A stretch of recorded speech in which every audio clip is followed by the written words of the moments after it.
There is a favorite spot on my family farm in Pennsylvania, on top of a little meadow above the orchard, where I can look to the north and see 3 miles away the church that I grew up in. As I look to the east, I see forest. As I look to the west, I see rebounding hills for miles and miles and miles. And I look to the south, and I see cornfields. But that spot, I can look and see the little village of Overton and the church that sits on the hill there.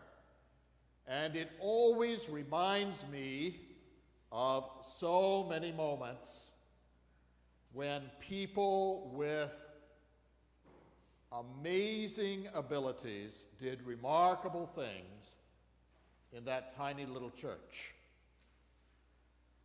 I think for most of the time that I was growing up and I was a young adult, they probably had about 95 members.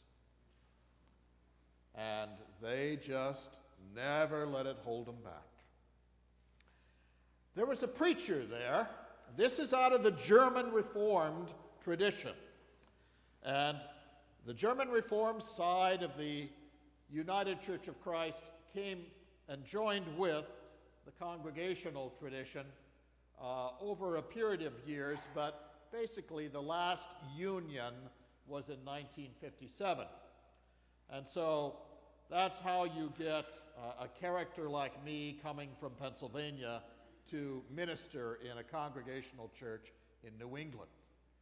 But that German Reformed tradition was sometimes incredibly severe. You sat in your pew and you had your shoulders back. And I remember our pastor, his name was Eldon Earhart. Eldon Earhart. And he would climb into the pulpit, and he had extra steps built into the pulpit, and he looked like he was 8 feet tall when he was there. And I particularly remember his sermon about the talents. And he would walk through that experience of God's gifting every one of us with time, abilities, resources, and as he did that, he would pound his fist on that pulpit, and we would all kind of jump in our pews. And by the end of the sermon, we all left feeling very guilty because we were not using our talents properly. In the medieval church, there are 7 deadly sins. I used to be able to recite them, but I do know that one of them is sloth. Laziness, sloth. And we would leave the sanctuary in sloth, feeling like we are not worthy, we are lazy, and we had better get our act together. Well, you know, those kind of sermons don't seem to work anymore. They worked on that farming community, and those people understood what was being said to them, but I think in this moment of time, in this culture in which we live, guilt probably does not manifest a positive response.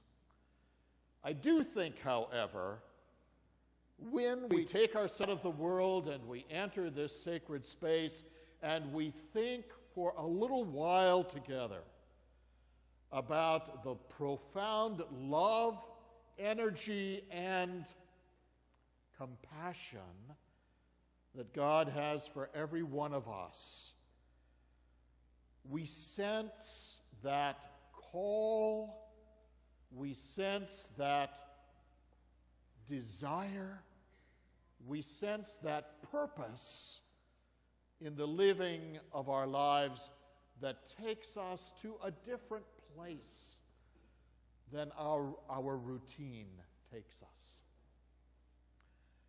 Last Sunday afternoon, I led worship at the Shriners Temple in Newington, Connecticut.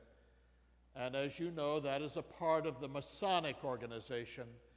And they were giving thanks for the activities of the Shriners, and particularly giving thanks for the lives of those who had passed on, somewhat like our All Saints Sunday experience. We were especially celebrating the Shriners' hospitals. And I am so impressed by the way in which these hospitals offer care, especially to children. They are noted for their medical care, their amazing burn units, remarkable physical therapy units, and it makes no matter who you are or whether you are able to pay, the Shriners Hospital cares for you.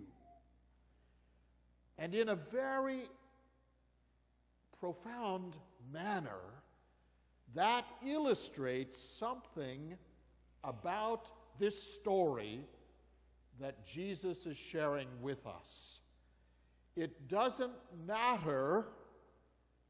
What does matter is the compassion, the ability to offer oneself, make a difference, and enable someone's life to mature and grow and perhaps be inspired by the gifts that have been shared along the way.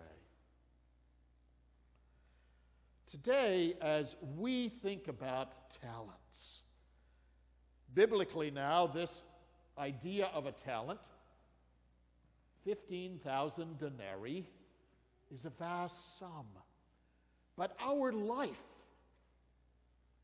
the days of our lives, are a vast sum. And God reminds us in this passage of the question, how are you spending the gift of your life? How are you sharing who you are? How are you being a presence that makes a difference? Where is your focus? What is meaningful to you? For so many of us, caught up in the culture and the financial needs of raising family and just sustaining our lives, we live at a rapid pace that is so focused on survival. I've got to survive. I've got to pay the bills this week, this month.